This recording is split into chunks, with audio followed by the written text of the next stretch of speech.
What's happening, everybody? The Bearded Prepper here. Thank you for coming back. I want to talk to you today about a growing concern in my mind, and it should be in yours as well.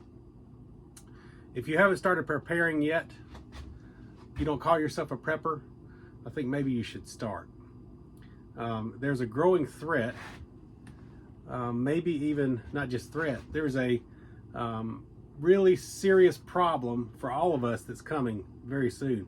And if you'll watch the mainstream media, even they are talking about it these days. Even though they don't typically give us the truth, they just kind of spew out the jargon from whoever's in charge that day, and repeating what they're told to tell, or the spin they're told to put on it. But even they are starting to cite this growing issue. The issue is that our US dollar is about to really tank and lose a lot of value. Why does that matter to you? Why should that prompt you to start getting prepared? I'll get to that. First, let me just say I'm not a finance expert. I am not an expert on world economics.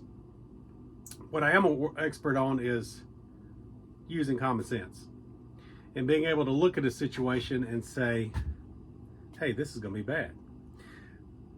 So just kind of giving you a very elementary, putting the cookies on the low shelf is what I'm good at, understanding of how the US dollar ended up getting to where it was.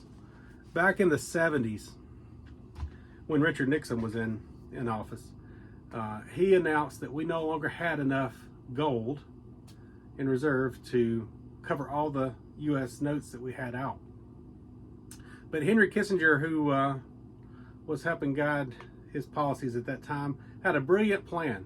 Went to Saudi Arabia, convinced the king there that to decide only US dollars could be used to purchase the oil. And following that, OPEC agreed to that. So from that time till now, US dollars have been used to purchase the oil. In other words, if a little developing country wanted to purchase oil from these entities, they had to convert their money into US dollars, use that to purchase the oil, which helped float the value of the US dollar. We no longer had to have enough gold to back up all the funds that were out there, and that helped maintain our value.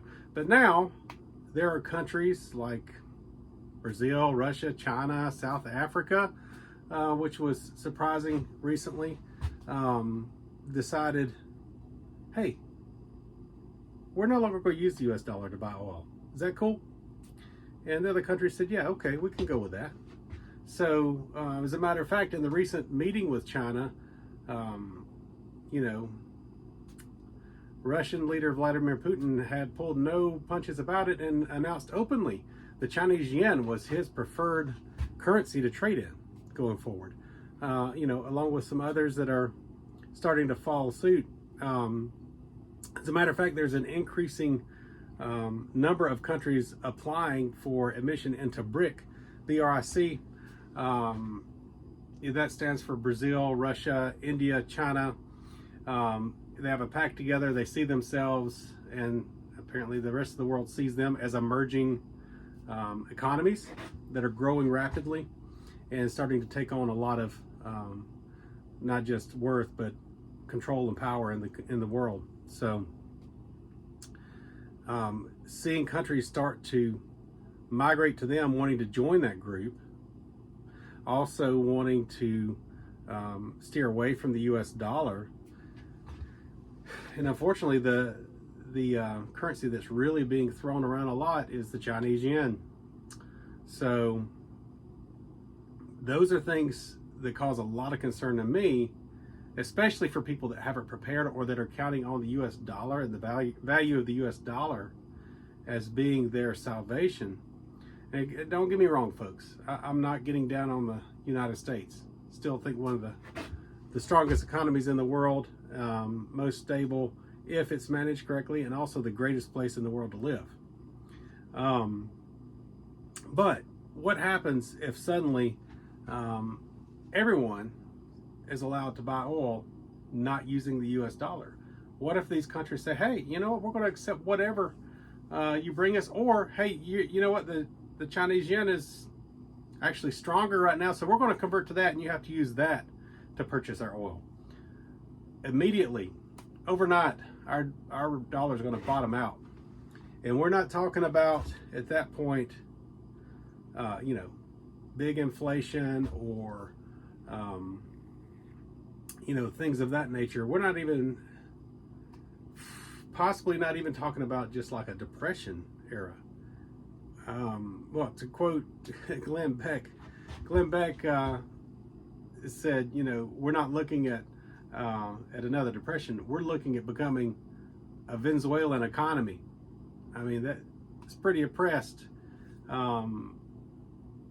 If you have $100 now, that could buy you a good bit of, dry provisions, shelf stable provisions to get you by for a little while. If the US dollar bottoms out, that $100 may get you a meal. That's why I'm encouraging everyone through this channel, and not just the skills that I try to display through this channel for people to learn or to get people interested in taking care of themselves, but let's focus on the immediate. What if that happened next week? It could be a fairly quick series of dominoes that falls down and results in massive inflation and massive shortages. How would you get by with your current provisions financially? Or most people these days are living check to check. If you're living check to check and you're getting the same check, but the supplies you need are 100-fold increase in value, 50-fold increase in value, what's your plan to get by until things can stabilize, until we can figure this thing out, or you can find a better way to survive? Do you have that cushion built in? I mean, do you have a few days? Do you have a week? Maybe you have a few months. What is your cushion like? If you're not preparing, I'm strongly encouraging you to pay attention to what's going on. Don't take my word for it. Go out and do your own research. It's right there at the touch of your fingertips. Go out and research what's going on with the US dollar. Go out and look at what's going on the world stage. And don't just go to the mainstream media. Diversify your search. Look at some of the people out there that have a lot of more degrees than me, that have a lot more education than me, and a lot more knowledge about the world stage and world economics, and listen to them. As far as being prepared, it doesn't take that much now. We have, even if you have very little finances, you can afford something now to get you by.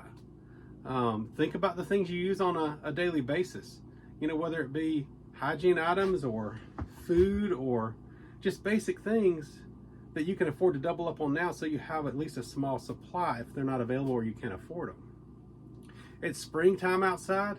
There's nothing going to make you feel better than getting out and getting some sunshine. Even if you don't have property, if you have a small patch of land that you're able to cultivate, have a small garden. If you're in the city and you can't, and you don't have the means to get out, study some container gardening. It's right there at the touch of your fingertips. You can learn about it online all day long. There are books out there in your library that are free. I'm just encouraging everyone to wake up, look at what's going on around you, and realize that, the banking collapses that are being held off temporarily by the government stepping in. And now, I don't know if you caught this or not, just in the last few days, the last week, the government has come out, the Fed's come out and said, hey, banks, we're going to increase the payments that you're making. We're going to increase the monies that you're being charged so that we can cover these other deficits, these bailouts. So now you're looking at them fulfilling their commitment that the taxpayers would not have to pay for the bailout of these big banks that are failing. So they're going to put it on the banking system, right? Well, guess who uses the banking system? I do, you do, the American people do.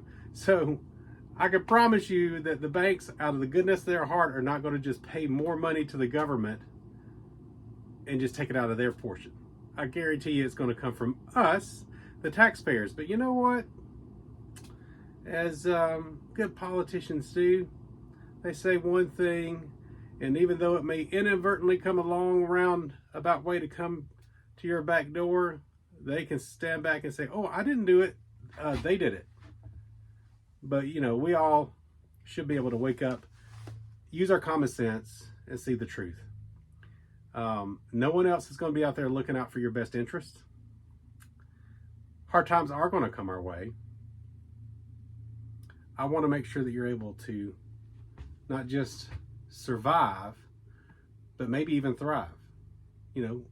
Expand your knowledge, expand your preparation. Don't be putting all of your eggs in one basket and counting on, the U.S. currency to be able to save the day for you. Don't count on being able to put all your money in now in the stock market and then have it pay off later. That's been what we've been experiencing over the past decades. That has become the common sense of saving and preparing financially to invest and then let it grow over time. But I'm telling you, if all these countries cut us out, if they cut out the use of the US dollar, we're going to suffer. And that dollar is not going to be worth nearly as much as it has been. So until next time, use your common sense. Be prepared. Seek the wisdom of your Lord and Savior, Jesus Christ, because that's the ultimate preparation.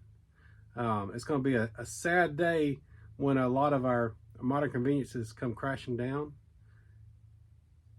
I would hate to even imagine the level of despair that I would feel if I didn't have the peace that comes through my faith. God bless. I'm the Bearded Prepper, signing off.